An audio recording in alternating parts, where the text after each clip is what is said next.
ঝরঝরে সাদা পোলাও তৈরির গোপন টিপস সহ কিভাবে খুবই সহজে সাদা পোলাও তৈরি করা যায় তার রেসিপিটা আজকে আমি শেয়ার করব। যারা সাদা পোলাও তৈরি করতে জানেন না বা বিগিনার, তারাও আজকে আমার এই রেসিপিটা দেখলে খুবই সহজে তৈরি করে নিতে পারবেন।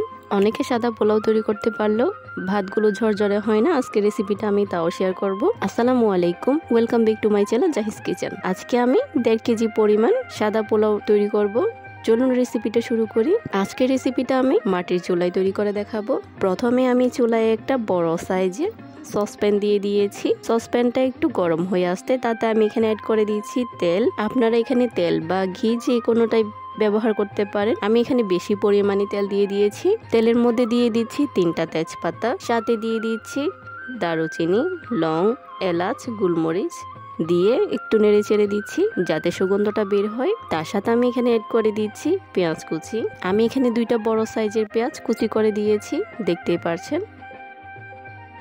পেঁয়াজগুলো খুবই ভালো করে ভেজে নিতে হবে। পেঁয়াজগুলো একদম ব্রাউন কালার করা যাবে না, এতে করে ভাতের কালারটা নষ্ট হয়ে যাবে।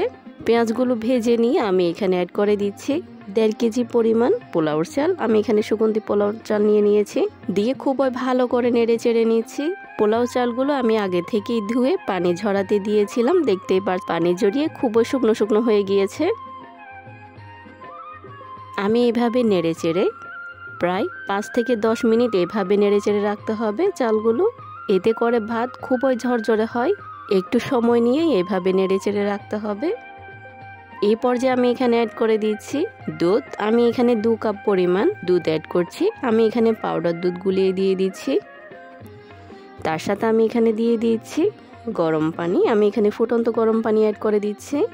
এখানে চাল হচ্ছে 1.5 কেজি। এখানে আমি গরম পানি ব্যবহার করছি 1.5 কেজি পরিমাণ এবং পাউডার দুধ গুলিয়ে দিয়ে দিয়েছি 2 কাপ। ব্যাস এটুকুই পানি ব্যবহার করছি, দিয়ে খুবই ভালো করে নেড়ে চেড়ে নিচ্ছি। এই পর্যায়ে আমি এখানে অ্যাড করে দিচ্ছি কাঁচামরিচ, সাথে দিয়ে দিচ্ছি স্বাদ অনুযায়ী লবণ। তার সাথে এখানে অ্যাড করে দিচ্ছি ভাত পাতা।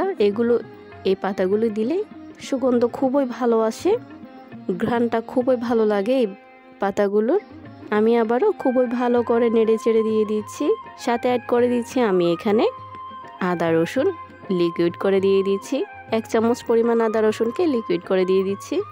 সাথে দিয়ে দিচ্ছি আমি এখানে লেবুর রস। আমি এখানে 1 ফালি লেবুর রস পুরোটাই দিয়ে দিচ্ছি। লেবুর রস দিলে ভাতটা ঝরঝরে হবে আর খেতেও খুবই ভালো লাগবে। এই পর্যায়ে আমি ঢাকনা দিয়ে ঢেকে দিচ্ছি 5 মিনিটের জন্য। এভাবে এর মাঝেও আমি 1-2বার ভাতগুলো খুবই ভালো করে নেড়ে চেড়ে দিয়েছি। এরপর আমি আবারও 2 মিনিট ঢাকনাটা দিয়ে রেখেছিলাম।